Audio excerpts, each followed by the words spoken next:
record first. There we go. Otherwise I lose my little button. All right. And everyone can see my presentation. Okay, awesome. Well, thank you so much for joining, everyone. Square and I are so excited that you want to talk about release notes. We have been reading all the pages, but always encourage you to take a look at them, because what's important to us and what we highlight is, kind of our call outs, but there might be so much more that you want to review and look at yourself. So please take that time to review the release notes yourself.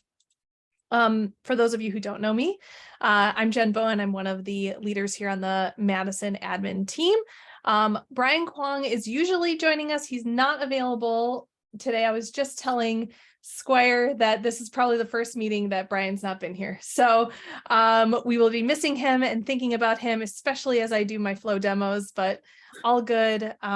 Squire is here to assist and help with release notes from the Milwaukee side of things. So thank you again, Squire. This has been fun doing it with you. Also, you're still looking for a co-lead too, is that right?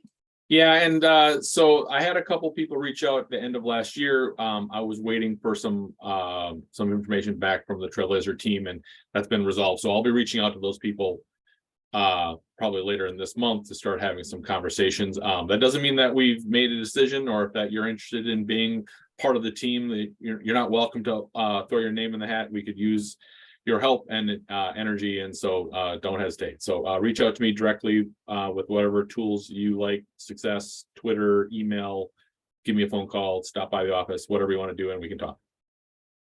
Awesome. Thank you. And let me see if I can move this forward here.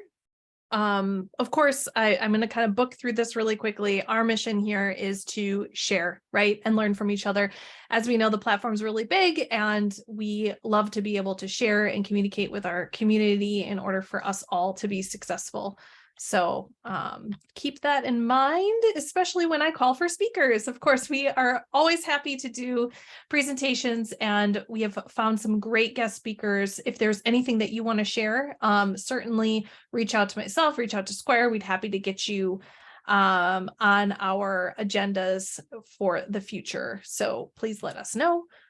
There's so many community group friends in the ecosystem.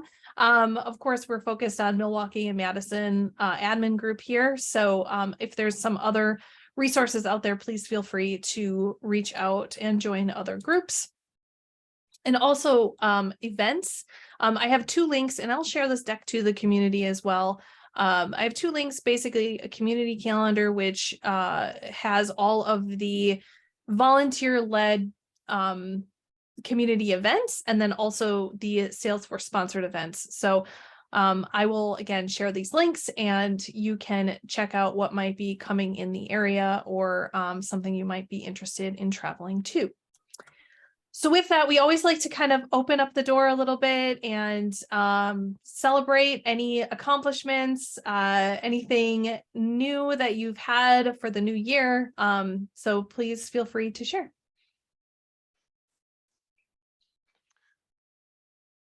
Jen, yeah. Along with all of the things you said, that there are events in the community and whatever, there is a great event that's happening in the Midwest. Actually, it's just next door to you. In August 16th through the 18th, I know it's like January. Why are you thinking about August? Well, just this last weekend, I went with my son out into the middle of Minnesota to go ice fishing.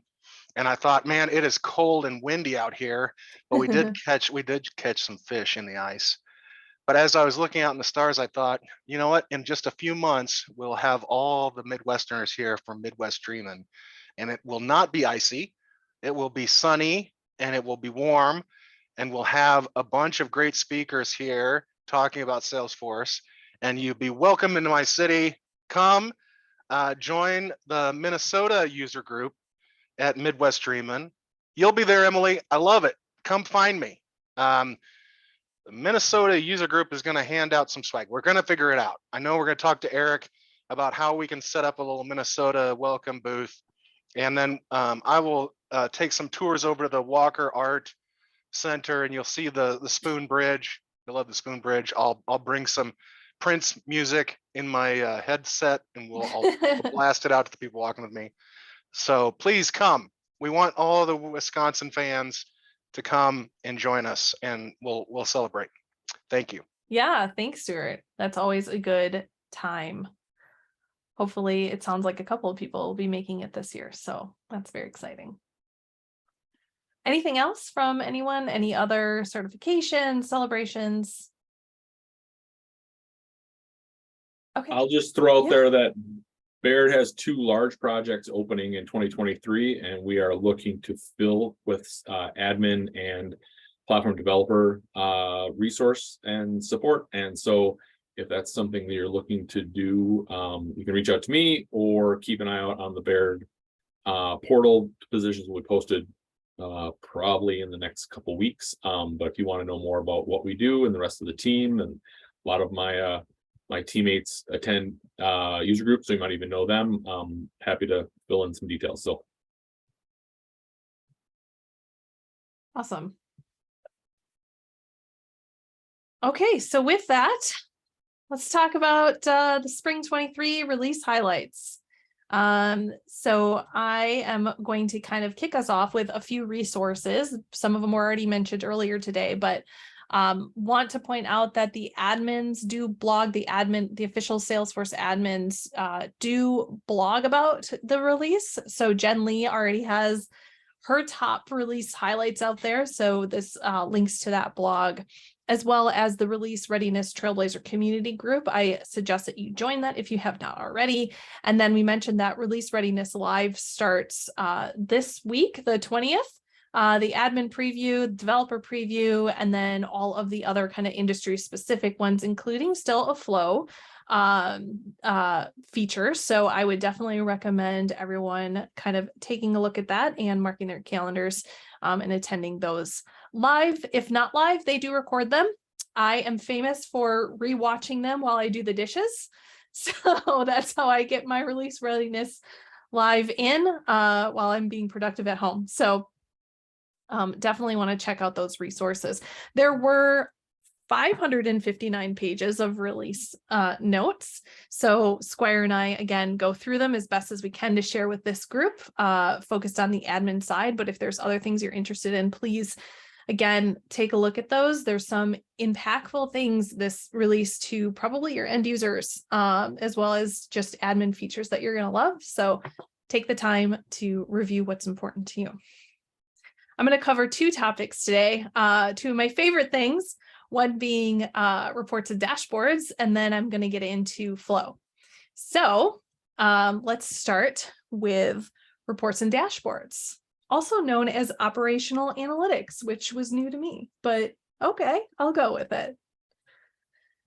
Couple of things I'm going to mention, and then I'm going to dive into a demo. So anywhere where you see my little astro, I will dive into a demo. So first of all, we can subscribe to more reports and dashboards. You actually, if you are not on Unlimited Edition gets this automatically. But if you're not on Unlimited Edition, you'll have to open up a support ticket to increase the number of subscriptions your users can have. So they're increasing them from, I think it was 7 to 15. And the other exciting thing that I know I'm excited about is admins can now have the ability to report on who subscribed to what reports and some of those details. So we've never before been able to do that. I used to have to log in as my users to find out what reports they're subscribed to, especially when they hit that limit and wanted to subscribe to another one. So now we can actually report on that, which will be really nice. It is a custom report type that you can set up for analytic notifications, and that'll give you all the information that you need. I also want to mention that report builder performance has been boosted. So basically there's 2 things that they called out in the release. One being that inline editing has now turned into a button. So before, you used to just have inline editing currently on and available as soon as you got into a report, but now there's a button that you have to hit in order to get the inline editing and get that pencil icon showing up in your rows. So that's something that would be impactful for your end users. So they might want to be aware of that feature. That's supposed to help with performance as far as running the reports. So that if you don't need to inline edit, why have that feature turned on, right? So makes sense to me. The other thing I want to point out is the edit in classic button that's usually in the dropdown is being removed. So that, apparently everything in Lightning is now available for reporting. So editing into classic is being kind of shipped out of the options there. So those were just a couple of things that I wanted to mention. Then we've got the personalized reporting. Essentially, what you can do now, and we'll take a look at this, is you can run reports as a user using a relative filter. So we'll take a look at that. So this is really helpful if maybe you have a custom object or something like that where you can't set the report to run as my insert custom object here. We'll take a look at that and talk through it a little bit more. And then the other thing is something that I didn't really pay attention to previously is the reports and dashboards analytics homepage that's available to us. When I first saw that come out, I think it was maybe a couple of releases ago, I was like, okay, sure, yeah, that's nice. I got playing with it this release and I was actually really impressed. You can now create collections in there. So we'll take a look at that and see how that can help our users. So I think with that, I'm going to just talk about one other feature with reports, maybe two. Okay. I was super excited about some enhancements that they were coming out with for the dashboards. They're in beta right now. And the thing that disappointed me was that this was unlimited edition only. So I was super looking forward to being able to have more filters on my dashboard. There is an image widget that you can add to your dashboards, and then a rich text widget, which I was really excited about because sometimes it's nice to be able to comment to your end users about the widgets and the dashboards in your all the different components in your dashboard.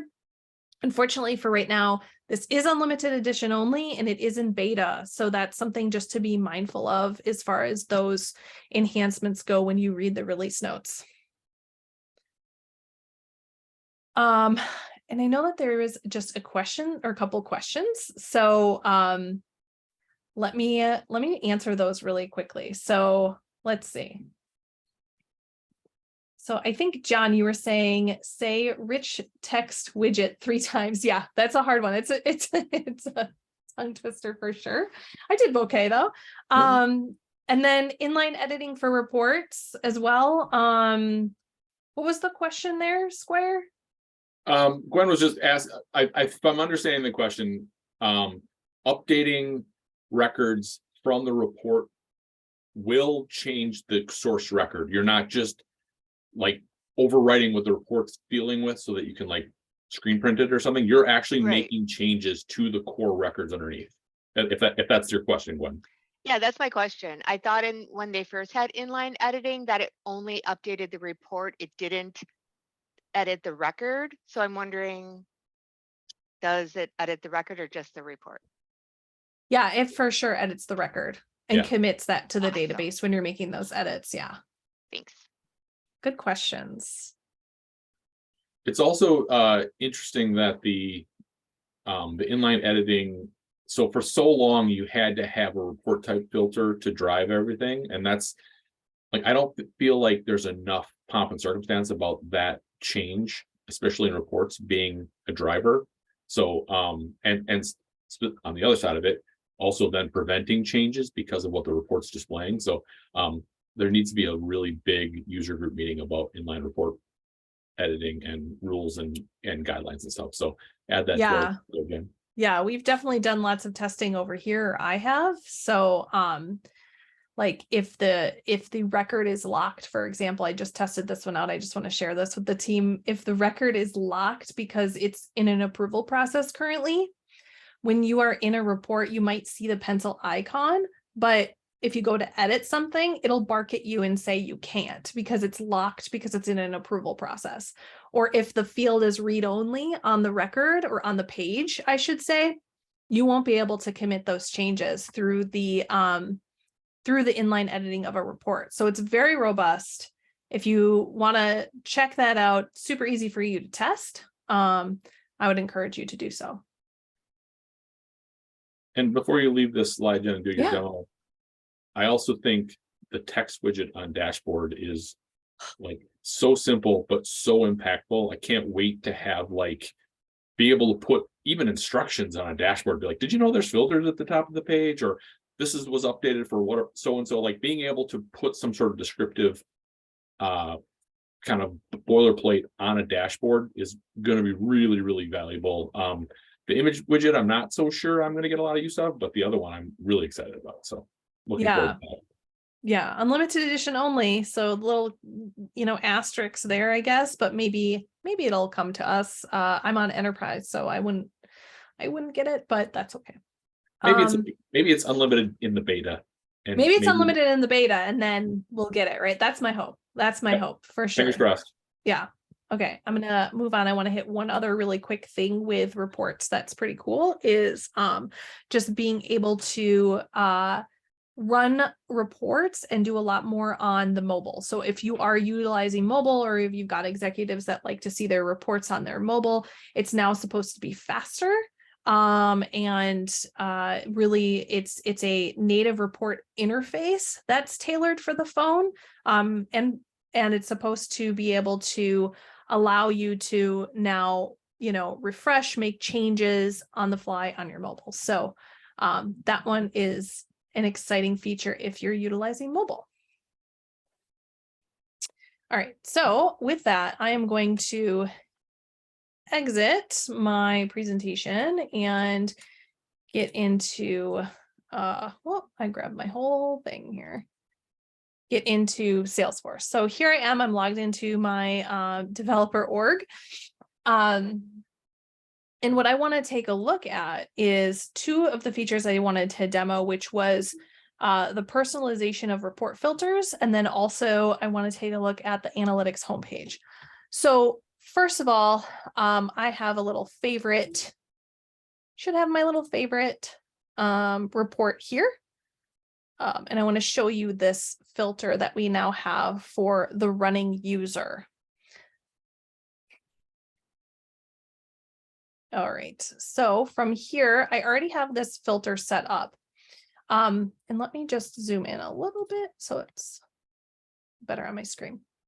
So currently my filter is all accounts, but I did my account owner equals $user. So I'm just going to click on that in the run page so you can see what that kind of looks like. So whenever you are filtering off of a lookup fields for a user lookup on any kind of object, you now have the availability to add that as a filter. And instead of saying equals Jen Bowen, for example, you can do equals $user, and that's going to now understand that you're talking about you want this report to be running in context of that user, right? And what I really like about this is that you also now have more operators. So it's not just equals $user. I can also do not equals $user. So this is all other records. Okay, I'm in Andy's developer org because mine expired for the group, but so you can see that I can see other people that own records. So it's a really powerful tool in order for you to actually look at the relative custom or relative value versus a custom value. So custom meaning I could certainly still do,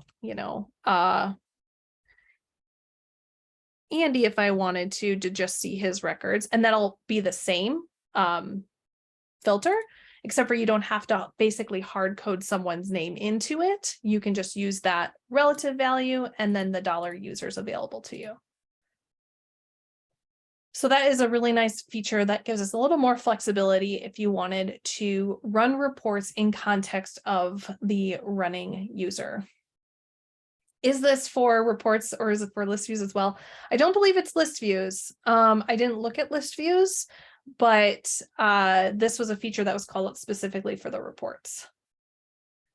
And Stuart, thank you for sharing. He used to build formulas on the records to show the logged in user and then manage this same kind of filter here. So this is awesome because now you don't have to create a filter or a formula field on a record, right? To be able to do this and utilize one of your counts towards a custom field.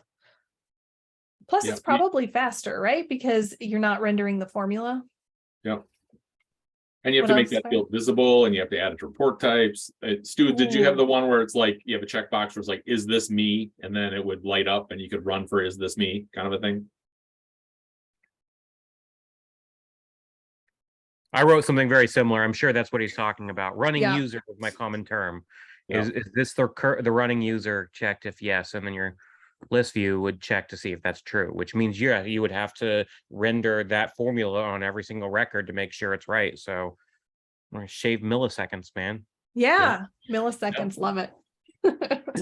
Is this also available for the lookups that you create from users? Yeah, it applies to any lookup that you have on your record page. So if you had a custom user lookup on your account, for example, you can reference any one of those lookup fields and use the $user as the running user filter. Yeah. Nice. Thank you. Yeah, it's really nice. It's those little things I love about reports and dashboards, making things easier. So let's take a look at the analytics side of reports. Like I said, when this first came out, I didn't really give it a lot of attention, but I think you should. It's pretty cool. So the first thing that you have to do, if you come to setup and you select reports and dashboard settings, I'm going to hop in there real quick and show you there's 3 different checkboxes. And one of these being the enable the unified experience with analytics home. So this is actually beta, and this gives us the analytics tab. So that way folks can utilize this feature within the org. So once you have that enabled, there's also this other one, the show preview thumbnails. When I check that in my developer org, I'm getting a big scary error. So you can't actually see the thumbnails. I'll show you what I mean. So once we have all of that checked off, what's necessary there in your app launcher, you're going to want to type in analytics and you're going to get that item. I'm just going to add that quickly to my navigation bar. Now, I don't know if you can add the analytics navigation like natively as part of the app, but this is kind of how you enable it. Again, remembering that it's beta. Okay, you guys. So excited about this. There's so many different features in here that are awesome. So first of all, you can search your analytics. You can search any report, any dashboard, anything in here, and it's going to give you results, right? So it doesn't matter what folder it's in. It doesn't matter where it's stored. As long as you have access to it, you're going to be able to search and find the information that you're looking for. There's also these little kind of helpful widgets as far as things that I have pinned, things that I have created, recently updated reports shared with me, created by me. Now that we are used to seeing in our reports tab anyway, but the layout of this, I just feel is a little more user-friendly. And right below that, I have the My Analytics, right? So this is all of my recents and then all of my favorites, which is also included in my favorites kind of star at the top as well. Of course, you can also browse. When I click on browse, again, I can see everything, but now I can get it a little more tailored, right? I'm looking specifically for a dashboard. I'm looking specifically for a report or folder, or otherwise it's just going to be all items. I love that it's also going to search my folders for me. That's really nice. So then that way I can quickly get to the folder I'm looking for. You can also do created by, created on, all that kind of good stuff. and all of the results will appear for you below. And again, you have that favorites at your fingertips on the left. So nice left side navigation. And then there's these things called collections. So collections are really cool because I don't know about you, but if you have an executive team, this is my use case where they're like, Jen, I need these reports. Normally what I would have done is I created a folder for them and I threw all their reports in there. And then I created a folder for them and I threw all their dashboards in there, and they would have to know what folder where stuff was stored. And trust me, even if they favorited them, they never could find what they were looking for. So we created, or Salesforce created, these collections. So I'm going to just click on, there's two things here. There's this little widget where you can actually show and pin different collections that you have or hide them.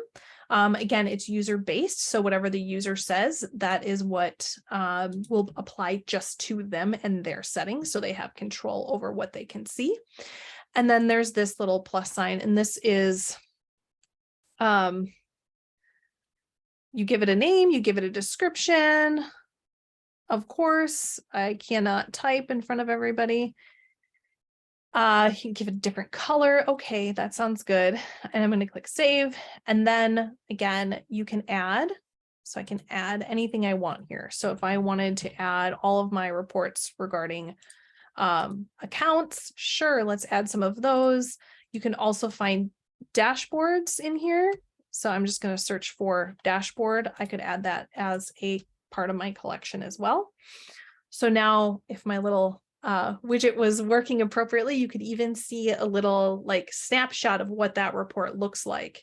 And then the other thing that's cool about this is once I have a collection that I really like, and I think that it would be cool to share with my peers or share with the executive team, I can hit that little share button and I can share it with different public groups, different users,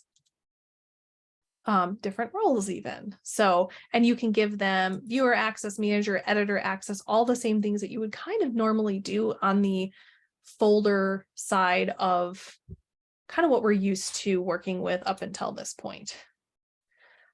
So super cool. I did not realize how robust this really was when they first came out with it, and some of these new features, and being able to kind of organize your reports and dashboards into collections, like that makes it super powerful. So any questions? Let's see, let me check the chat here. Yeah. Barbara has one. And the answer, Barbara, is no. So you're sharing access to the collection. Think of a collection as just a more customizable folder, but you're still just managing what's in the folder, not the core objects that are connected to it. So you do have to be careful. And yes, oh good, but also there's going to be those moments where you're like, no, I put it in the collection, and then you have to be like, oh, that's right, but they don't have access to that folder or whatever. So yeah.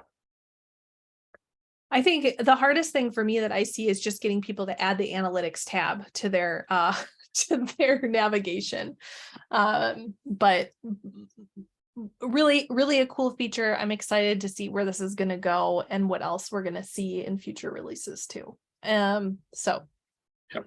And I do think, Jen, that's a really good point, that by leveraging collections, it's a great opportunity to engage in a good change management process, right? So you can say things like, hey, sales manager, I built a collection of these reports. Here's how you will get access to it. You have to click this, you have to open this, you have to do this. And that's just, that's part of like kind of carrot stick kind of mentality, but it'll help people understand how to get there and start to leverage it, versus sometimes we roll these things out and they just stay unclicked for weeks and nobody even knows it's a thing, right? So it's called a sneak attack when you roll something out without without telling him about it, right? Yep. Okay, cool. All right, so I'm going to go back to my slide deck and we're going to talk about flow. Now, typically, the wizard himself will do flow for us. Brian being absent today, I made myself a little wizard hat to channel our friend Brian. But I'm really excited about all the features that are coming with Flow. So let's dive right in. So reactive screen components. Now I'm mentioning this as beta, but it's big.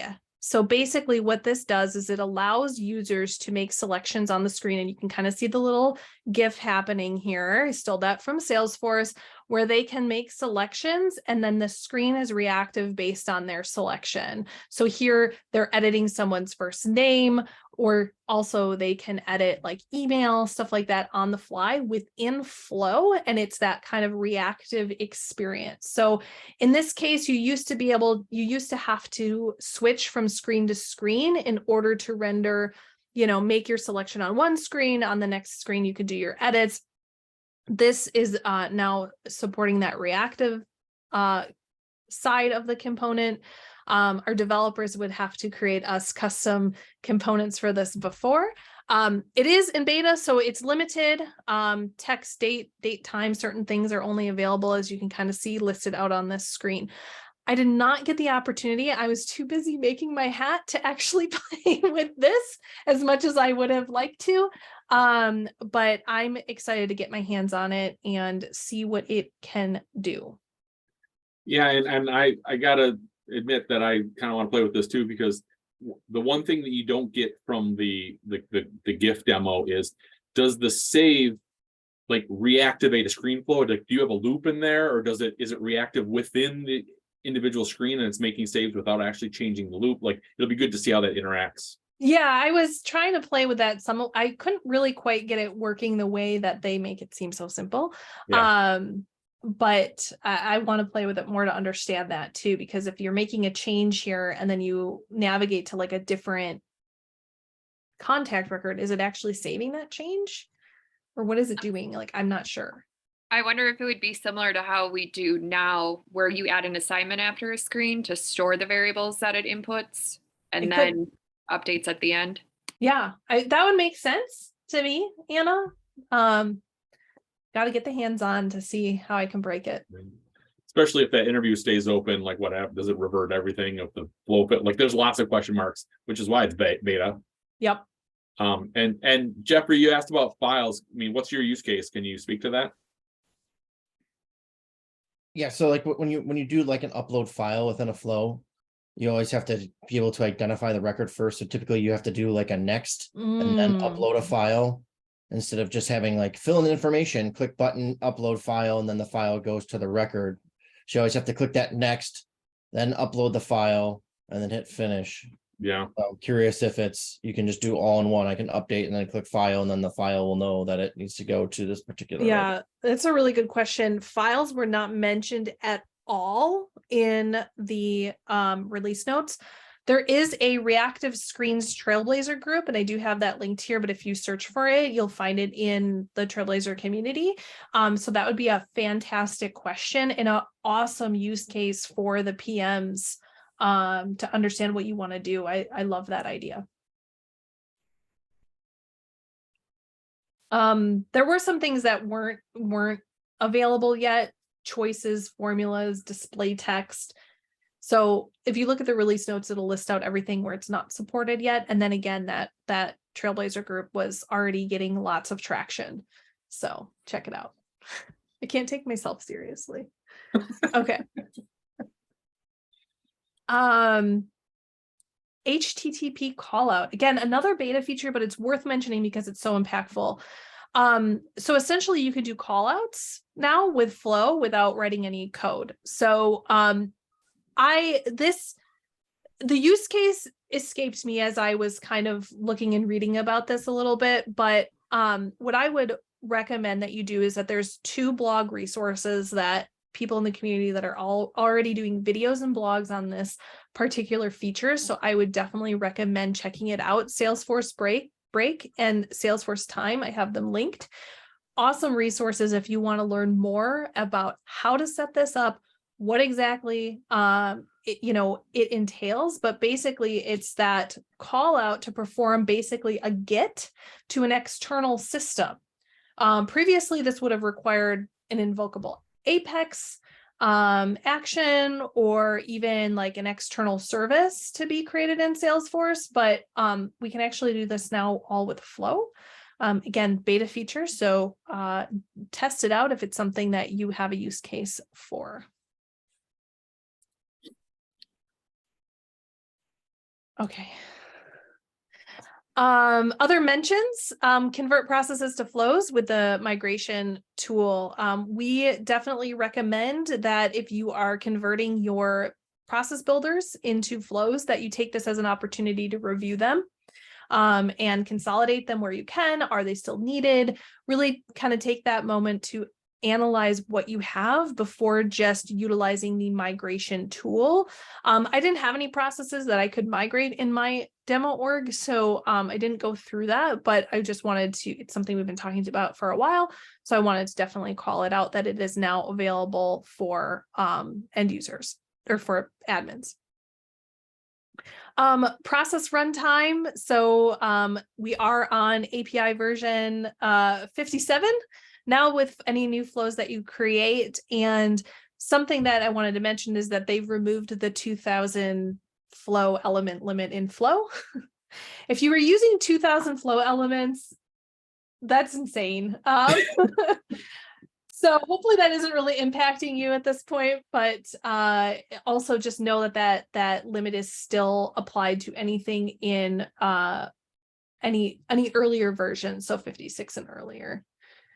And then another thing I wanted to mention was there are some Slack enablements with Flow, another beta, but I thought it was worth mentioning that you can run screen flows from Slack. So if you're using Slack and you're using flows, this is probably for you. Unfortunately, we don't use Slack here, but I could definitely see people benefiting from some of those things. So. All right, so data table. This is one near and dear to my heart. I've been using the unofficial SF data table for a long time. Since it started, really. And now Salesforce has theirs is GA. We've talked about this before. A couple of things that are nice. Now you can preview your data table and the columns that you've added.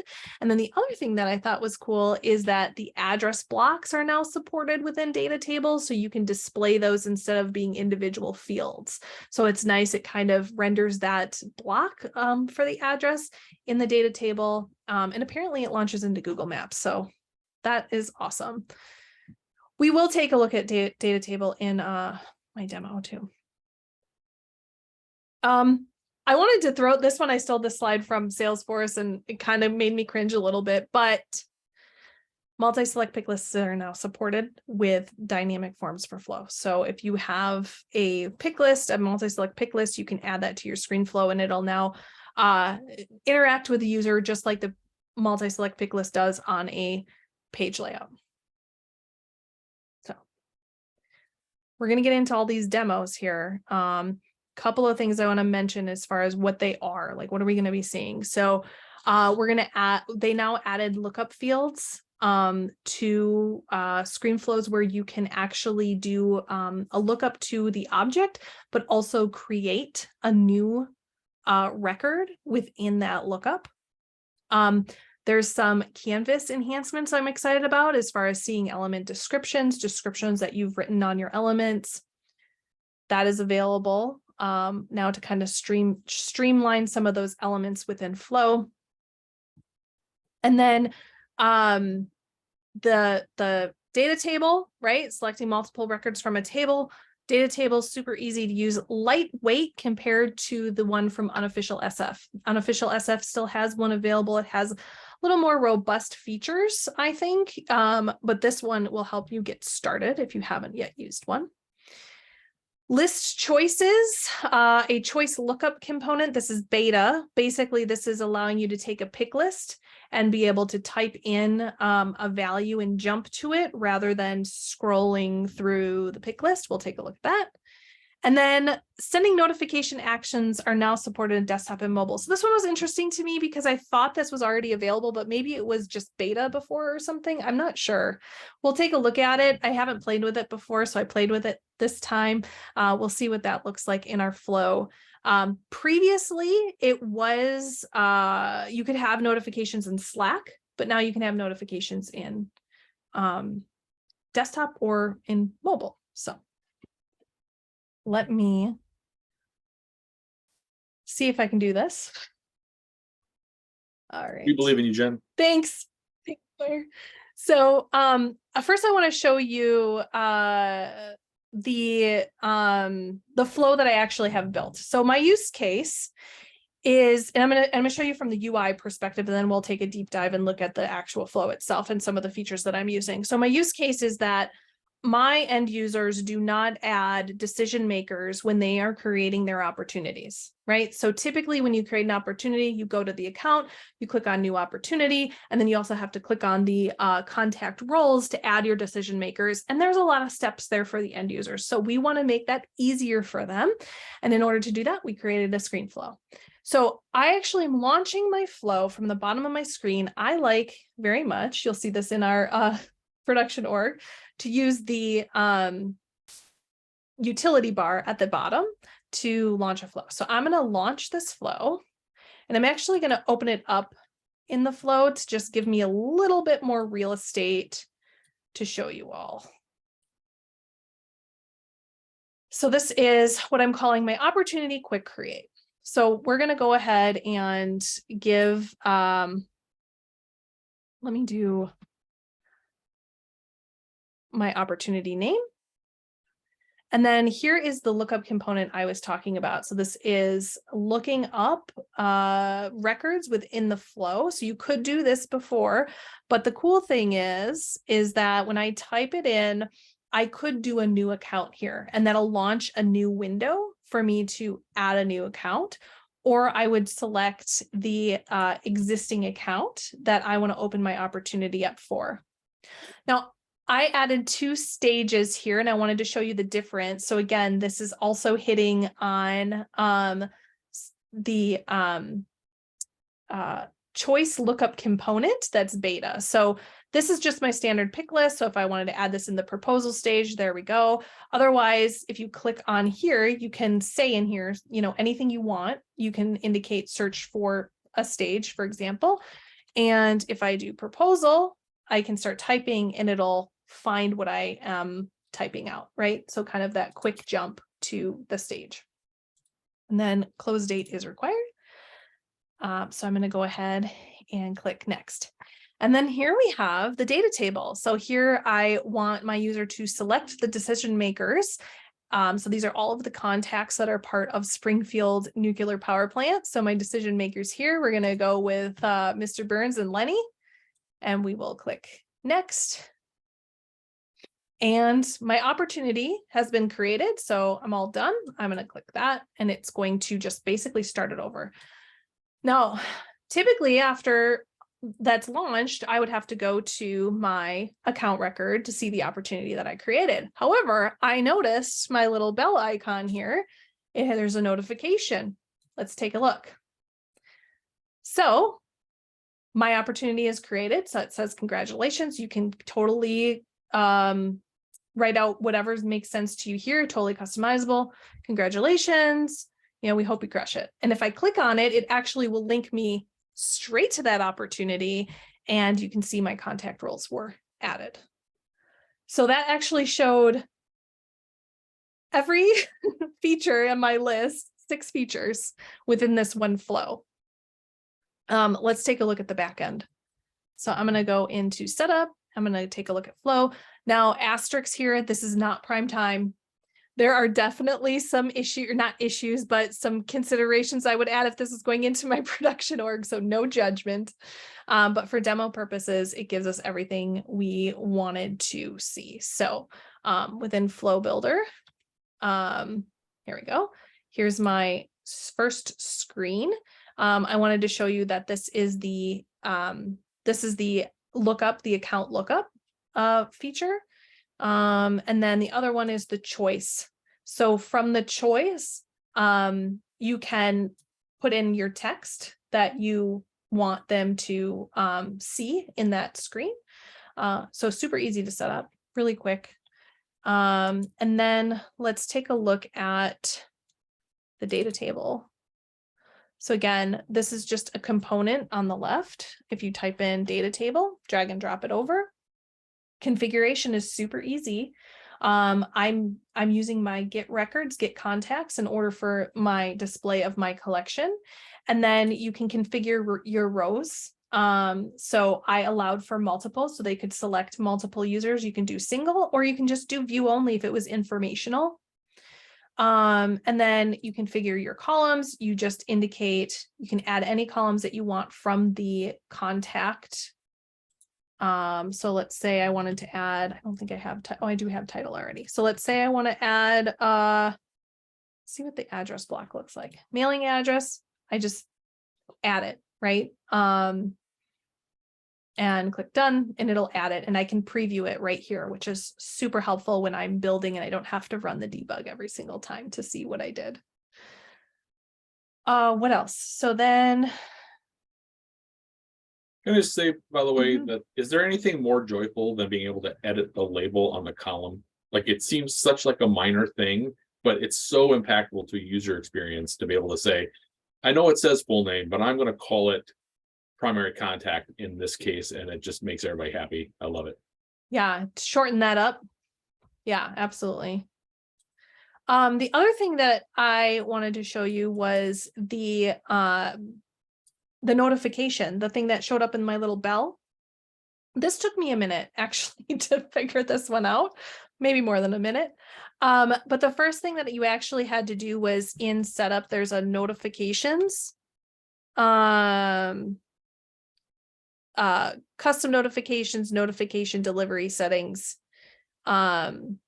So here I had to create, whoops, let me do custom notifications. Here I had to create a new custom notification to say desktop or mobile over Slack. So I had to first create that, and then I could utilize it in my component. So it's just an action. It's a notification action. And what I'm doing is I'm getting the ID from that custom notification, and then I'm doing the rest of the configuration. So I'm doing my custom notification body, the name of it, and you can utilize the variables in order to actually say something meaningful, which I thought was a really nice touch to be able to do, to say, hey, congratulations on that opportunity for Springfield. You know, it just gives the users like a little more personalization than just click here to see the opportunity you just created or whatever. Your recipients. So this is actually a collection of user IDs. All I'm doing is passing through whoever the running the flow user is, but you could actually do a whole collection if you wanted to, let's say, notify more people that an opportunity was closed won. Like, you could create these notifications so they can see that in-app versus maybe getting an email. Don't leave. Don't leave. Sorry. Anna, go ahead. I was just going to say, we use a lot of that notifications via Flow. If you're sending it to specific people, you have to make sure that there's still active users, or your whole flow will error. So when you do that, you pull together the collection and maybe have a decision, are they still active, add or remove them to the collection kind of thing? Yes. Good call out. I just wanted to gush a little bit about your naming conventions. I love seeing your gets and your vars and your calls and stuff. It's beautiful. It makes me. Oh, thanks. Speaking of which, all of my descriptions are filled out. So this is another new feature, right? Where I can actually, instead of drilling into the component to see what my description is, I can just hover and see exactly what it says rather than clicking into it and then, you know, seeing what it actually says. So that's really nice. And then also the other thing that they did, and this is great for newer flow users. Sorry, let me just bounce out a little bit. They actually have information icons now on each element. Like, what does it mean? What should I use this for? Like, collect information or display information for the running user. There's an actions, there's subflows. Like, that is really nice from a, you know, I don't know what this element means kind of perspective. Rather than looking at documentation, I can just see it right there within the platform. Yeah, I mean, I think many of us have been begging for the way to document flows better. And I, for one, tend to use these super long descriptive labels so I don't have to double click. So now we can get more it'll be easier to read the flow because the node descriptions will be specific, and then the details will not have to be forced into that 80 character limit, and you can see things. But now the question is, are you documenting well? And what do you need to think about as you're refactoring your flows to be like, oh, by the way, I'm going to add more than get contacts in the description. I'm going to have this thing be like that's the sort of commentary that should be in every flow for every node, in my opinion. So I'm loving this too. Yeah. Do your future self a favor and your teams a favor. If there's a description field, fill it out the best you can. Even if you feel like it's redundant, at least it'll get your juices flowing onto what it means exactly, and also makes you think about it in a different way if you had to describe it to someone who is brand new to your platform. Yeah. Pay it forward to that next admin that has to pick up where you left off, or more importantly, heaven forbid, you might have a new job someday and you're going to be cursing whoever wrote it that didn't document it. Now it'll be done, and you know that you can show up and just start doing your job, right? Yeah. And you can always, anytime you're researching a flow, like you can always add descriptions and just save that down. Like if there were none, just take that time, take that extra step. Now, is this only going to be on the new 57 API, meaning old flows will need to be converted most recently, or is this just going to be standard on all flows? Oh, that is a great question. I'm just pulling up the actual release note, so We're gonna do the same. because I'm not sure. I hope it isn't just, Retroactively. yes, thank you. I'm like, what's the word? Yeah, retroactive on any older versions. I don't recall reading that if it was specifically called out. If it's not specifically called out, I would assume it's going to be retroactive, but yeah, I'm not, doesn't say. So yeah, that's a good question. I need to know. So let's go into an older flow, and maybe there's a let me find one. Let me try this one. Now I don't know if descriptions were written out on this one or not. Yeah, look. Yay. And just to double check, this is show advanced 50. Oh, it's 57 though. I said it was 57, didn't I? Mm-hmm. Wonder if I can I do that? I mean, it looks like it's going to be there, but check it out once Spring hits if it's in your sandbox already. Yeah. While Maybe you're check there, that out. what is the how do those look like on the freeform layout? I'm not sure if they're available on the freeform. It doesn't look like it. Ooh, that's a miss. Yeah, that is a miss. Yeah, for sure. It would be nice if they were there. But Yeah, I have some very complicated or very sprawled out flows that would be really useful on. yeah, me too. Me too, especially because I prefer the freeform over auto layout. Okay, good questions. Yeah, thank you. Yep.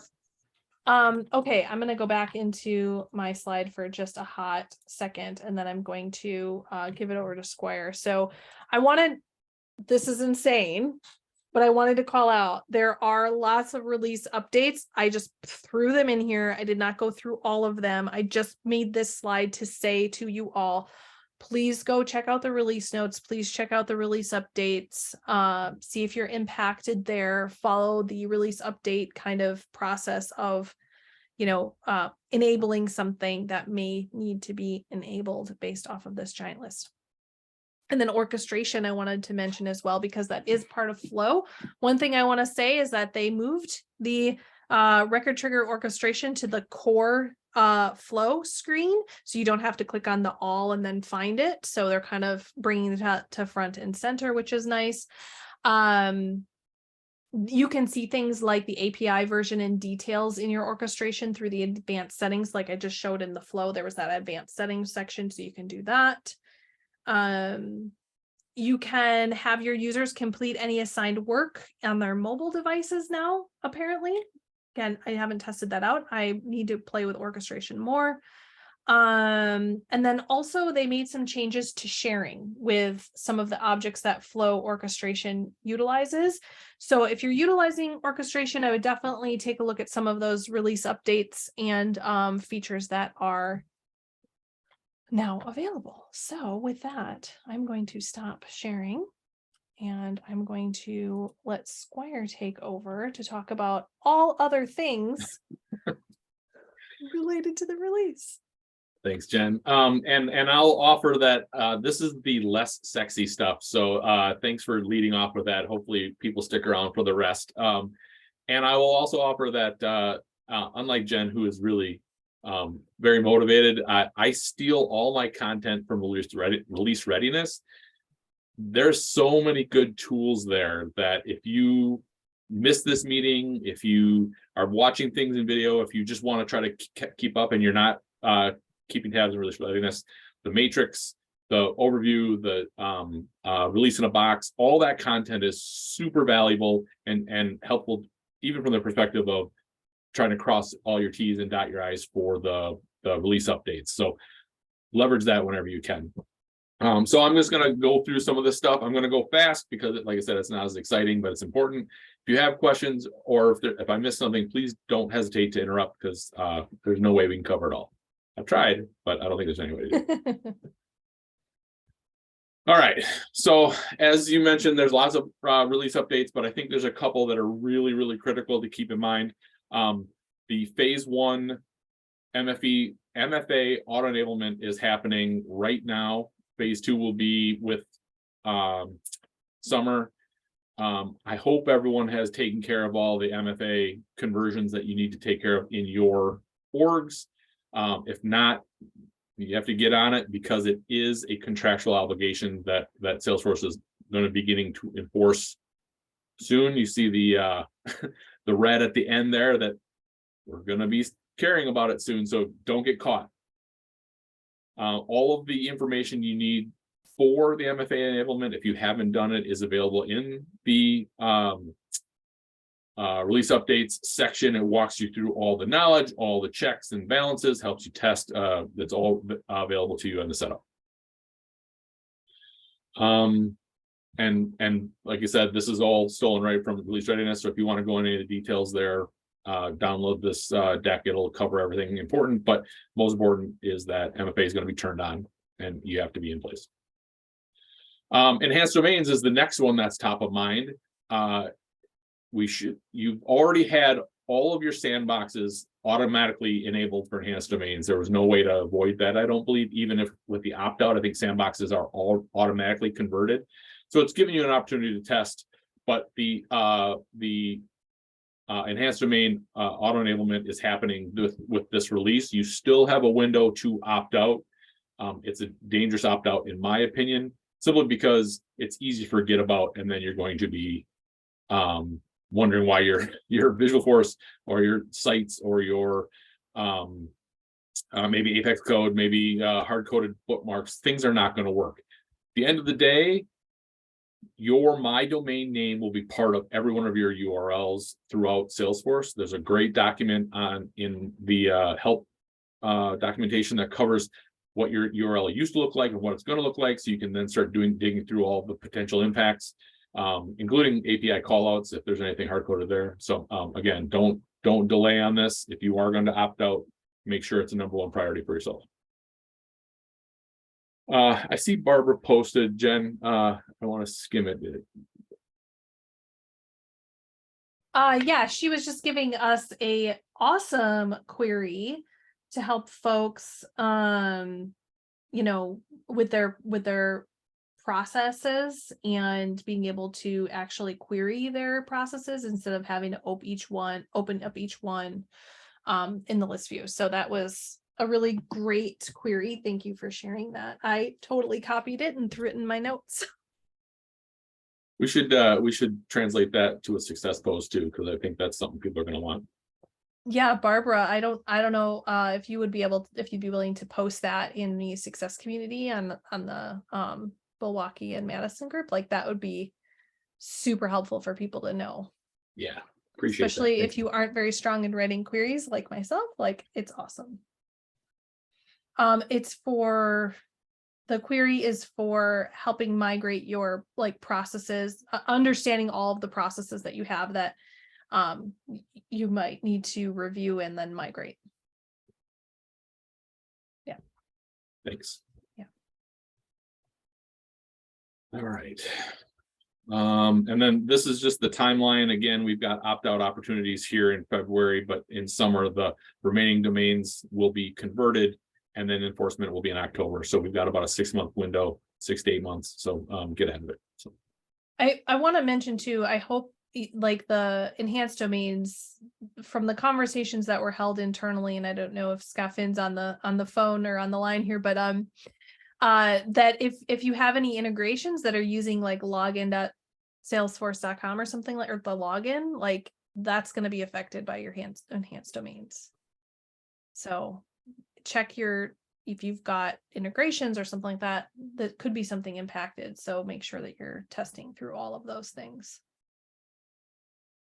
I think the one that caught us more than anything, as silly as it sounds, is we had a bookmark sitting on our intranet that took us back to Salesforce, and we had to recode that because it wouldn't resolve. And it, as a user, you would never know why a link that isn't Salesforce won't go to Salesforce. So there's lots of tertiary stuff, documentation. Sometimes people have embedded links to documentation that you forget about. So testing it all is useful. I have the migrate to flow process link here as well. Jen covered it real well. I won't waste any more time. This is the other one that I think is huge, and that is that DevOps is now GA. I could spend a week talking about the value of Salesforce DevOps and why it's really should be a priority for everyone that doesn't already have an integrated continuous integration pipeline. And even if you do, might be time to look at one that's native to the platform. It's awesome. It's GA. They're continuing to improve some of the final pieces, things like what source control repositories are available, other feature functionality, but it's great. And it's something everybody should be thinking about. All right, customization. Dynamic forms are now available on leads and cases. I think that covers all of the standard objects, if I'm not mistaken. Not quite all of them, but Anything come to mind? Like products and price book kind of situations, maybe. Nobody uses those. Nobody uses them. That's fine. Oh, good So there point, might Gwen. still be some out there that are standard objects that aren't quite ready for prime time with dynamic forms yet. Cool. All right. I see lots of votes for DevOps. I will take that as an action item within one of the next 1 to 3 months. I'll do a DevOps demo. Maybe we can get some resourcing from Salesforce to help support. You did do a session on that previously, right, Squire? Remember? Yeah, when it was in beta, and I think that kind of kept people away. So now that it's GA and not maybe as scary, you're going to see it in all of the marketing. You're going to see it all in at TDX and Dreamforce now as a thing versus like the roadmap. So yeah, I'll come back and do it again. Cool. And thanks everyone for suggesting it. We need those ideas for every topic. So I appreciate that. So view wall available on dynamic rated lists. Hallelujah. It seemed like it was a miss when they rolled out. Now it's available. You can turn that filtered related list into a view wall picture and everybody will rejoice. So if you weren't aware, your filtered related list didn't have a view wall option, and now you can extend that. So dynamic actions available on all standard objects. Dynamic actions, I think, feel nuanced, but are so valuable from a user experience and a strategy perspective, just to make sure your users are seeing the actions that are applicable to every record at the right time, even from a governance and a kind of bureaucratic model, being able to do things like only certain people can make certain edits or open up certain flows. I mean, the dynamic action feature is really, really critical to adoption and engagement. And so being able to apply it anywhere is really huge. One a little bit closer to home for many of us, being able to leverage the default gender identity pronoun list as a pick list is a nice addition. It really, again, helps visualize inclusion and equality within the platform, and so you're going to see that in your field lists moving forward. Some improvements to our limits and visibility from the perspective of the platform overall.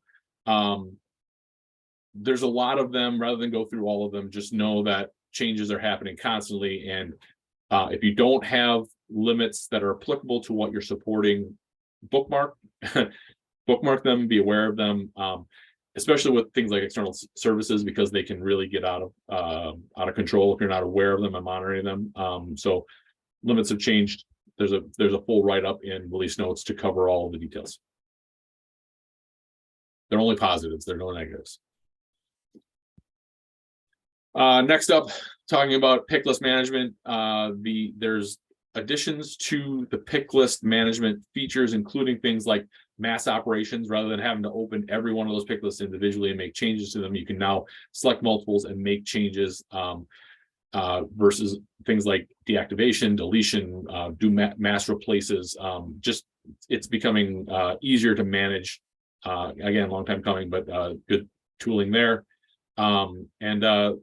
I didn't try to test the duplicate values at insert. Jen, have you seen this in action yet? Yeah, yes, I have. It actually came out a little bit earlier. I think it was beta or something, but it'll actually, if you try putting in a duplicate value, it'll bark at you and say what the duplicate values are that you're trying to insert. So it's a nice feature. Cool. Keeps it, Again, keeps just you a improving data little governance and insane. quality. Yeah, I'm sorry? because before it would just say, oh, you're entering a duplicate value, you had no idea which one it was, and you had to look at it, but now it just tells you. Cool. Thank you. Also the cleanup. So once you've got an inactive list, being able to then do a bulk delete from that long list of things that you have added, then removed, then changed, then re-added, then removed, then changed. You can do it all at once. So the bane of every admin's existence is pick lists, in my opinion. So everything helps. On security and sharing, some cool features here. The big one being that if you're using manual sharing, or as an admin, you've got the sharing button showing on your records, being able to drill in and not only see why someone has access, but see real clearly why they have access. Things like sharing rules or role hierarchy, or even blocked access, why someone might not be able to access to a record. Displaying that in that sharing hierarchy is going to help try to debug some of the problems that I think we've all dealt with. And interestingly, along with that visibility, is that they're going to be making some changes. It's in beta right now that should improve the time it takes to recalculate account sharing specifically. The implicit sharing rules, things like, you know, the things that aren't actually at the account level, but because you can see an account, you have access to them. That calculation is from the programmatic sense is really heavy, and it takes a lot of work to get through all that implicit sharing. So we're going to be improving that.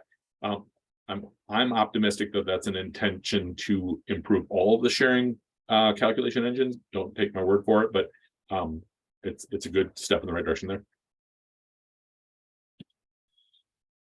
On the mobile side, a couple interesting features. We've got a whole interface that now allows you to enable or disable mobile features, things like the lightning reports features, the enhanced contacts, which is in beta right now, but it's pretty cool when it comes, et cetera, et cetera. And the landscape support on phones for viewing reports. Those of you who, like myself, struggle with 2.5 inches wide of report viewing, now you'll be able to turn your phone and see it on a screen that's actually legible. So those are some cool features coming on the mobile space. Hey, Squire. Yeah. Can we just talk about, are you also talking about enhancements with just profiles and permission sets and stuff like that yet, or? Well, so it's a good, I am, but why don't we Okay, jump ahead? then What I'm do you got gonna, in mind? I'm gonna wait. I'm gonna wait. No, don't leave us hanging. What's in mind? I mean, Well, I just so, want to make sure that everyone understands like that the profile side of things is gonna be it's starting to gear towards end of life. so yeah, and let's So really I be clear don't so wanna- everyone doesn't freak out. Yeah, right? hold on, not exactly, but we can pause here and wait until you get there on your slide deck. I didn't mean to jump ahead. You know, that's okay. Yeah, so I think it's only a couple ways, so I think we'll be there. And then you talked about enhanced lightning reports, so we won't waste any time on that one either. So within the Sales Cloud, this is something that I think is really kind of cool. So first of all, field history tracking on activities, long overdue. Being able to manage some of that those record changes and know when things are being closed or added or what have you. It's going to be valuable for a lot of people's processes, so that's coming. And Dynamic Activity Composer is the other one. So when you were demoing earlier, your screen accidentally popped up the Activity Composer, the Dynamic Composer. But what it represents, and I have a demo here that I'm going to jump over to in a second, is that instead of having that timeline object with 1, 2, 10, 100 individual task actions, event actions, email actions, Dynamic Activity Composer will compress all of those actions into a single drop down of that type. And then within each one of those verticals, it'll also then help you do those jobs. So for example, in this screen, and I'll show it on mine as well, but in this screen, the user is clicking log a call.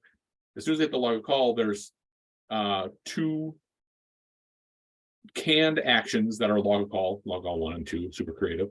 But then also at the bottom, it's showing the phone numbers for the contact you're talking to. So you can actually dial right from there, from the log call, and then it'll generate the action.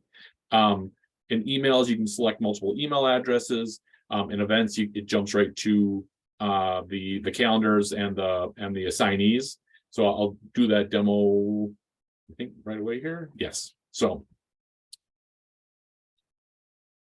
it will be, it'll be an opportunity to address any user experience changes because you now have a reason to look at every one of those actions. And I know I've worked with orgs where it was like log call business 1, log call business 2, because you couldn't keep track of who they were really for when they all have the same label. So you had these really unfriendly labels. So this will give you a chance to do a little bit more in that space as well. So let's see here. So I am going to share, and hopefully it's not too small, but come on.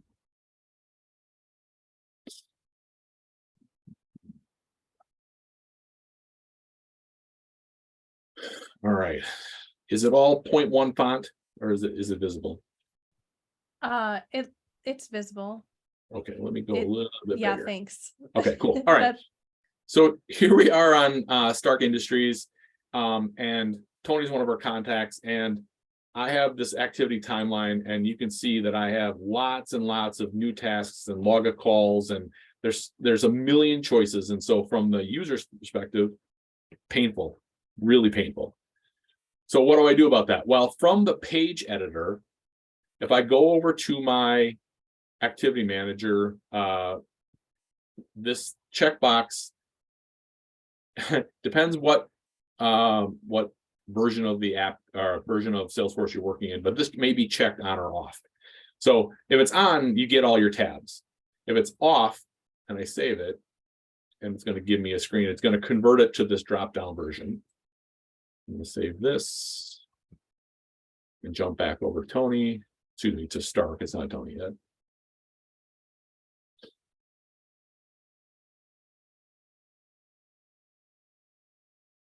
And now here we are. All of those log calls are now canned underneath this this log call button. Here's all my new task actions.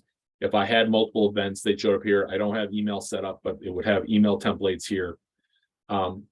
Similarly, if I jump over to Tony, Tony as a contact is already set up, and now I can see the phone numbers that are tied to Tony, so I can auto dial and create my log call while I'm working on it. So again, improving user experience, trying to get people to log those calls because they're so valuable to our data, I know personally our challenge is that 2 more clicks means 2 less chances for data entry. Improving this experience is a step in the right direction. So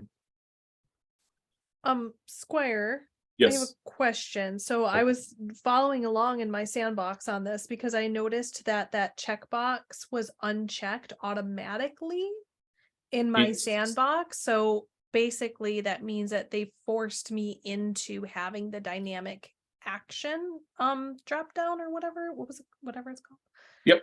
Uh, I don't know if that is intentional or if that's part of the preview window. I didn't get a chance to research that. It does seem Yeah. like a bit of a surprise for the release. So I think that's a takeaway for me specifically, but we should all be looking into like, what does that mean for our users?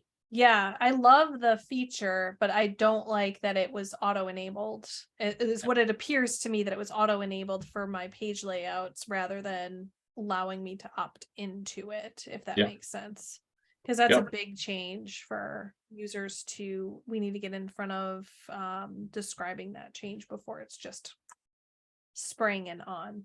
Thank you I didn't know about the checkbox though, so that's good. Yep. Especially, and I think the other interesting thing is that you'll notice in the page layout, there's nowhere to actually say which actions show up in that dropdown. So what you're really doing is it's picking up the global manager, the lightning actions bar that you normally add all those buttons to, all those actions to, that usually populates this column, and it's just grouping them by the object type. So right now you're not doing any additional customization. It's just pushing them together. Even if you wanted one to stand out. So if you wanted an action that's like the one you use all the time, but you've got 10 others, they're going to be combined, whether you like it or not. So just be aware of that. I would assume there's going to be some like feature improvements, like always, to be able to be a little bit more prescriptive about what this looks like. But at the bare minimum, I turned 15 tabs into 3. So that's a good experience no matter what. So just in the chat, Jim did say that they went live with the release last weekend, and yes, it's auto-enabled. Okay. So be mindful of that. Yes, Nathan, I hear you. Sales department is going to freak out if they don't know ahead of time, for sure. And then also another question from Ben was, is there a character limit on the text labels in that drop down? One of the issues that they had before was naming the tabs. More than a handful of characters, they would get truncated. So you're saying, I think, Ben, if it's a longer descriptive naming convention, you're wondering if it's going to truncate it or if it'll wrap itself, maybe. That's a good question. I would just suggest, I'm not sure the answer to that. I didn't read anything about that in the release notes, but just spin up your sandbox or go in your sandbox and test it out and see, create a new action that's a little bit longer, a naming convention, and see what works. Post to our Trailblazer community. Let us know. Time for testing. Yes, it is. Yes, it is. That's right. Test all the things. All the things. That's right. Okay. And move a couple things back off my screen so I can see what's going on. All right. So next up is forecasting. I'll be honest, I don't have a lot of familiarity or experience with forecasting, but they are making significant changes to the customizable sorry, not customizable, I'm reading the slide. The format page layouts, you can do a lot more with the way you add customs and generate that user experience. I'm just curious, does anybody do any significant amount of forecasting and could speak to it in more detail, maybe rather than me just wax poetically?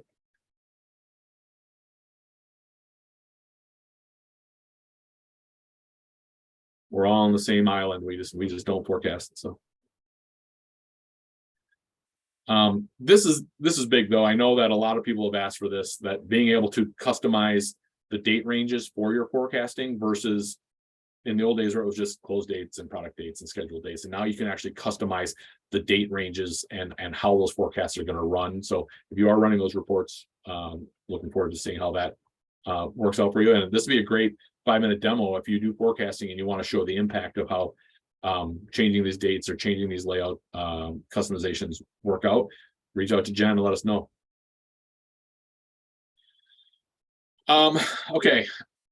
Importing contacts and leads with a guided experience. So raise your hand if, well, everybody's off camera. Raise your hand if letting your users import leads and contacts makes you uncomfortable.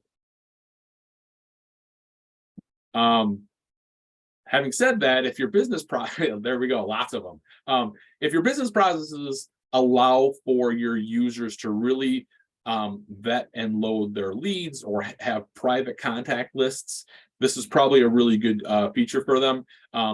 There's also a tie to an Einstein activity capture in this feature, so allowing your users to do more where you're connecting your actual email and activity integrations with the source of data, hopefully Salesforce. But it's going to give users a better experience if you enable it for them to be able to pull in those leads, pull in those contacts, really kind of be their own data stewards. So we're going to see that become more and more apparent. I think when we see things like Genie and things overlaying the platform, you're going to be able to really turn the system of record into a user's system of record versus a platform system of record. Tracking history on user assignments is specifically for territory management. If you're using territory management, it was always kind of a black box, and wondering why people are coming and going from territories can be a little bit painful. So now we've got history tracking on territories. In the engagement space, this is one that I really want to get into and just didn't have the time to do this demo today. But is anybody using cadences currently? I know that they're available, but they're not as robust as this new release is going to be giving us. It strikes me, Jen, you can maybe speak to this. It feels like what's the FSC feature? Action plans? Action plan. It feels like the Sales Cloud version of Action Plan. It's not one for one, but there's features here that are, I think, really valuable. The ability to be able to create a cadence of either repeatable events, I shouldn't say events, activities, or create custom ones as a user that you want to apply to a deal and have that that reproducible sequence of activities for any client for opportunities, accounts, whatever that might be. And I have a little picture of what that looks like here. It really deserves a better demo than this, but I'm just going to show it really quick. And is that actually part of Sales Cloud, or is it part of High Velocity Sales? I guess I'm not so as it familiar with it. Yeah, so it is a permission set that can be activated from the user side. I don't believe it's specific to High Velocity Sales, but it does mirror that. I think you can have access to it with a standard Sales Cloud instance. I'll double check that in a second here. Or if you want to dig really quick, I don't. Yeah, I'm looking it up, but I'm just not as familiar with it, I guess. Yep. And again, I think it's something that benefits a better demo than what I'm going to give today, because there's a lot of detail to it. So from the perspective of the user experience, so as a user, if I've got access to the cadences object, this looks and feels like a report interface, so don't get confused by that. There's folders, there's standard private and public access. But what you can do is you can create a cadence, and it's, in this case, I can have custom activities, so emails, calls, and custom tasks. And if I pick something from the left here, I just give it a name and a description. I'm not going to save one because I made a couple of them here. So here's a quick one: follow up on message and a intro call. Or you can create a builder. So now in this case, I'm going to say,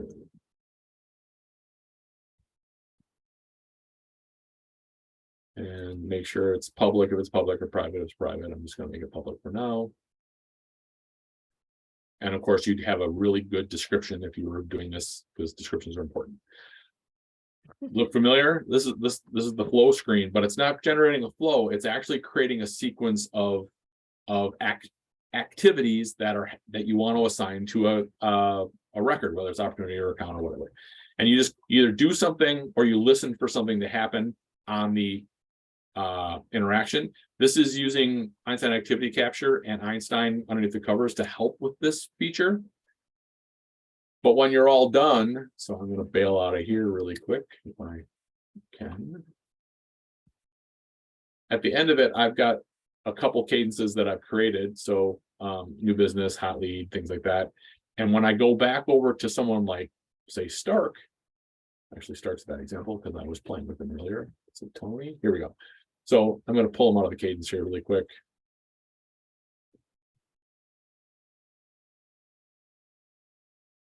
And so I'm going to even delete this, just clean it up. So it's going to be a brand new lead, brand new contact, brand new whatever.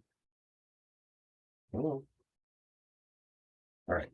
So if I add to a cadence, I have access to any cadences that are public or private for myself if I've got a specific business sequence.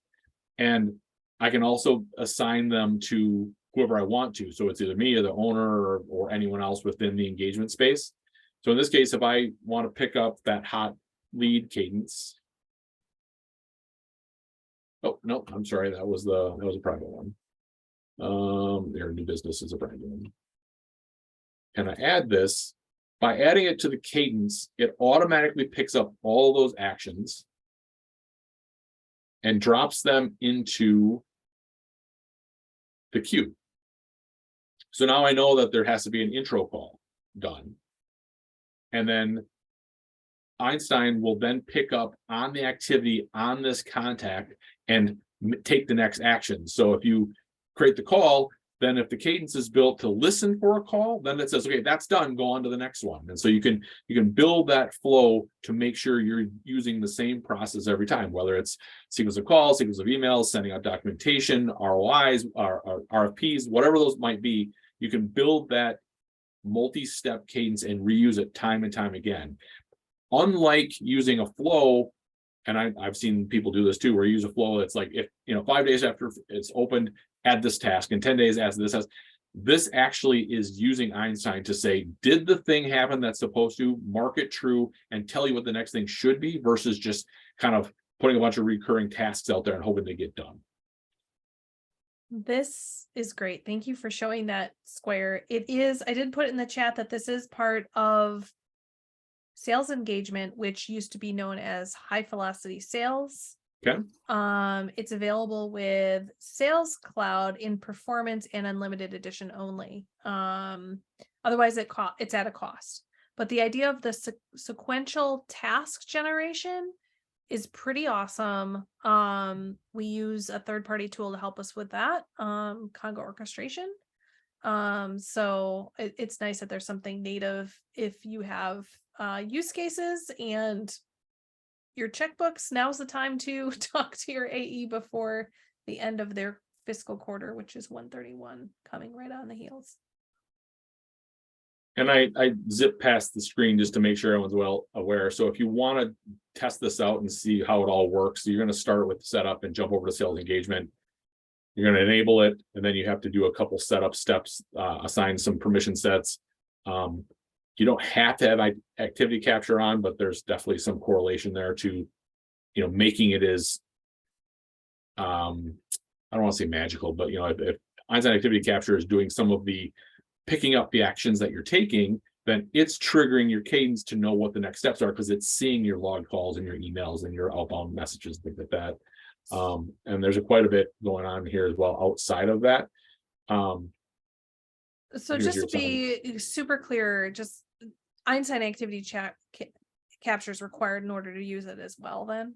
It is not. No, it is not. Oh, okay. It's just going to be one of those highly it's recommended. Okay, got it. So, thank you. But yeah, I mean, and there's actually a slide coming up in my deck about some, unless I pulled it out, but there's some changes to the reportability of Einstein activity capture in Salesforce if you're using it. I know that's always been a challenge as far as like being able to see what's going on outside of the timeline. So there's probably some overlap going on there as well.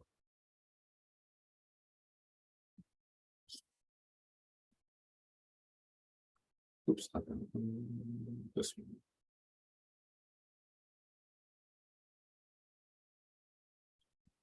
All right, and then beta. So couple beta features that I think we should keep an eye on. Again, I've said it 100 times, but user experience, if it's near and dear to your heart, then anything we can do to improve their user experience means better user adoption, means better overall platform health. We're going to see the ability to configure fields within Einstein Search by profile so that when you do a search, you only get records for the fields that you care about.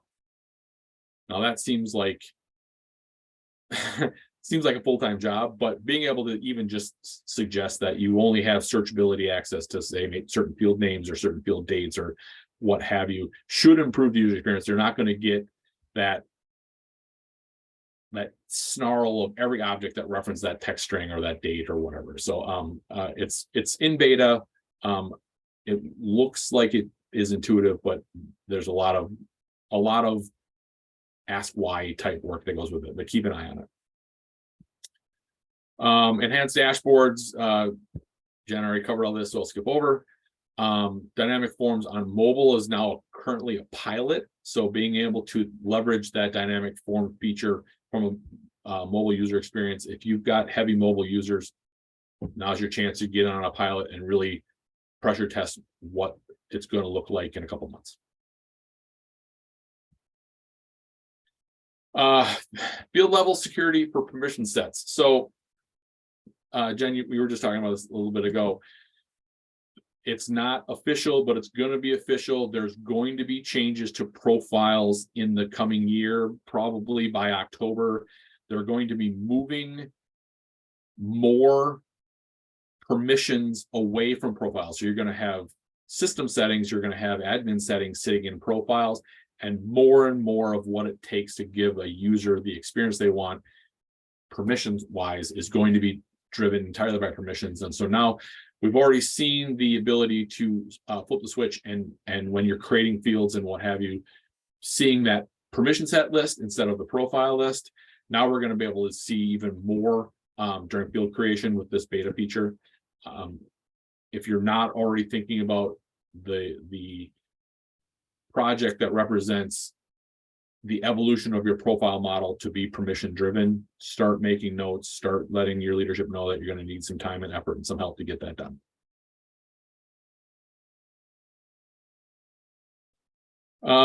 Let's see here. And this is the migrator. So this is in a closed beta, which means that you have to sign up and get approved usually by your AE to get into this, but they're building tooling that will allow you to click a button, just like we did with workflow and process, to get to flow, converting permissions from your profiles to permission sets.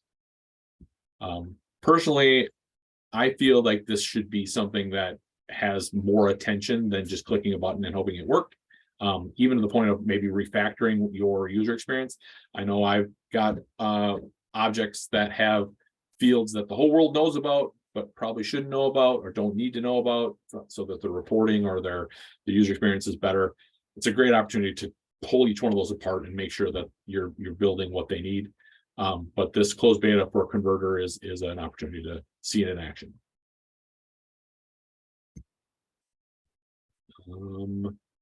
Enhanced contacts. You know what? I think this is probably something I'm not going to waste time on. It's worthy of a beta, and it's worthy of a demo, and worthy after it goes beta. So I'm going to skip this, Jen.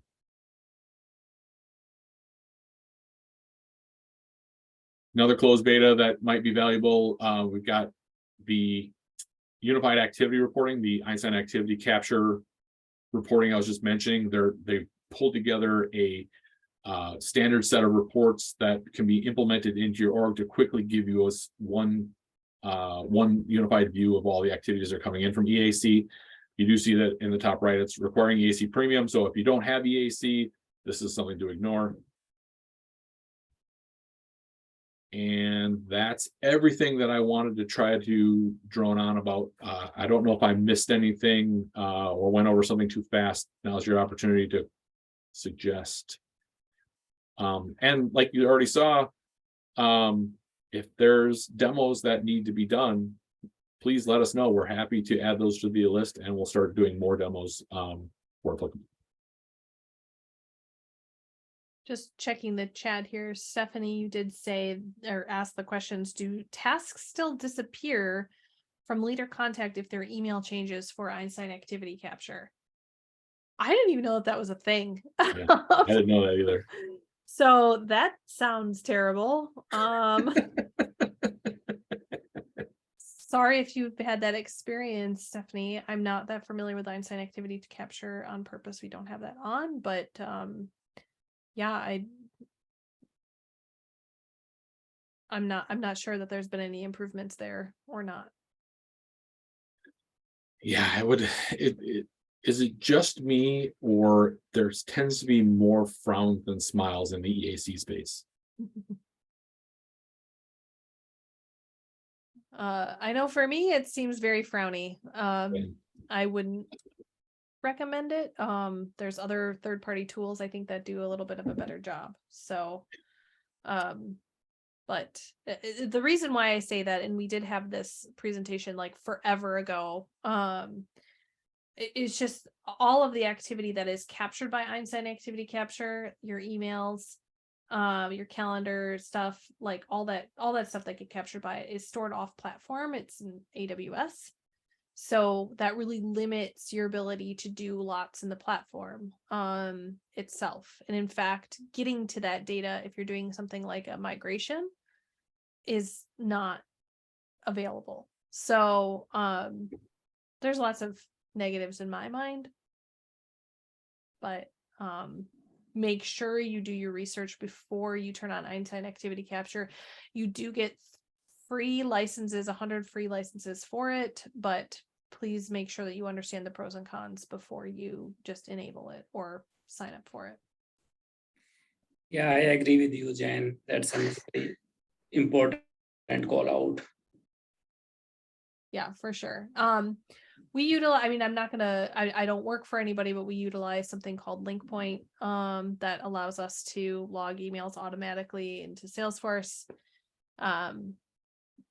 Same thing as Einstein activity capture, except for it's all native on the platform. So that was the option we selected when we came to that fork in the road and that decision that we needed to make. So another question from Margie mentioning subscribe to more reports. For unlimited edition, you can get, the question is, can you get that for other editions? So yes, you can increase the limit of subscriber or ability to subscribe to reports from, I think it's 7 right now to 15. It could be 5 even for anything that's non unlimited edition. You just have to open up a case, Margie, with Salesforce and say, increase my subscriber limitation to 15, reference the release notes, let them know that that's what you're interested in, and they should be able to increase that for you. And that's what my link was, Jen. So there's no Thank reason to you. call it out. Yep. Yeah, absolutely. And we'll I'll call out. Oh, sorry. Yeah. Go ahead. We'll post the deck too, and it has all those links to those specific things I talked about in the release. I want to make sure it goes from 5 and 5 to 15 and 15. You get 15 reports and 15 dashboards. So it's actually significant, right? It go from 10 to 30 basically overall. So that's big. Yeah.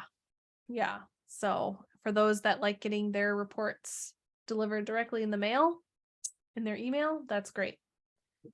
Do it. And I really like the feature of being able to query like who subscribed to what. Like that's just helpful from even like what's important to people. What reports are they subscribing to? Or is nobody subscribing to any reports?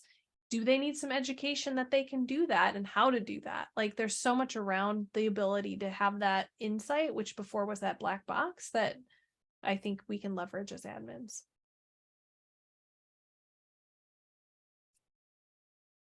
Other questions? Yes, John, great idea. Collections. I hate getting emails. It is 1990s. Yes. It makes you feel special when you get an email, right? No, I get so many emails. Stop emailing me. Maybe collections will help displace that. I love that idea. You need a report, go to your collection, run your report. Yeah. And I think that's also a really valuable call out to your users is that get your emails if you're subscribing to a change, because that's like a notification versus just getting an email blast every day because you don't know why, right? Like that's your collection model. So thanks for the nice shout out, Stephanie. Just yeah, giving us kudos to our user group. and welcome. Yes, and welcome. Absolutely. Release is always a hot topic. There's so much more. So please make sure to take a look at it, go through it quickly, highlight what's important to you. I cannot stress that enough. Trust me, when I start the outline of this, you should see our Quip document, you guys. It's insane. It's like all the things. Things. And I another like kind of call to action is, we cover a lot of like the under the covers admin-y stuff and some Sales Cloud stuff, but we tend to skim past Service Cloud, all the industry clouds, CRM, whatever. So like if as a user, there's something there that you think is really valuable. Again, a 5-minute demo of something that you think is really valuable is your opportunity to kind of get in front of this group and help support each other. So don't hold back, especially in the Service Cloud. I know there's a lot of Service Cloud users and we tend to blow past that. So unfortunately. Yeah, I can't imagine if we did, this 2 hours would turn into 4 hours, which turn into like all day. And I don't think that I'm in. Let's go 8 hours. 8-hour release. You start. I keep trying to convince Brian to read the release notes to me. But he has declined to do so as of yet. So Incident management in Service Cloud. Right. So that was the incident management was released kind of not that long ago. But basically let me see if I get this right, John, because I'm going off my memory here and that's probably not a good idea. But so if let's say that you have an app or something like that, some sort of technology, right? And all of a sudden it crashes and it's going down or a feature's not working and you start getting tickets in about the same kind of subject, you can open up what's called an incident bug or something like that in order to resurrect it with your maybe development team. John, what do you know? How close was I? Pretty close. Okay. I've done trailheads. I've enabled it in a dev org, and basically we're just looking at some basic ways to begin collecting data on incidents without using the whole thing. But yeah, it's you can have multiple cases connected to an incident, and then you can also spin up another object called problems, which is the issue that needs to be addressed. So I just taken a look around at it myself, and because we have a new process, we just didn't have a way of tracking them, and so this was actually make them trackable in a reportable way. And is that an add-on then?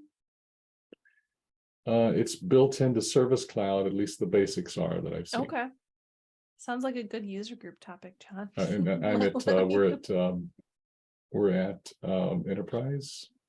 Yeah, you'll have to reach out and let us know when you know more, and we'd be happy to have you highlight the features and functionality of it. I'm not very familiar with it, obviously. I'm not sure. Was there anyone else on this call? Speak up if you're utilizing incident management.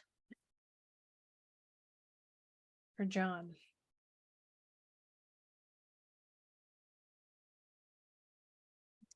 We're all Sales Cloud admins here. Yeah, John's doing God's work over there on the Service Cloud. definitely. Okay, cool.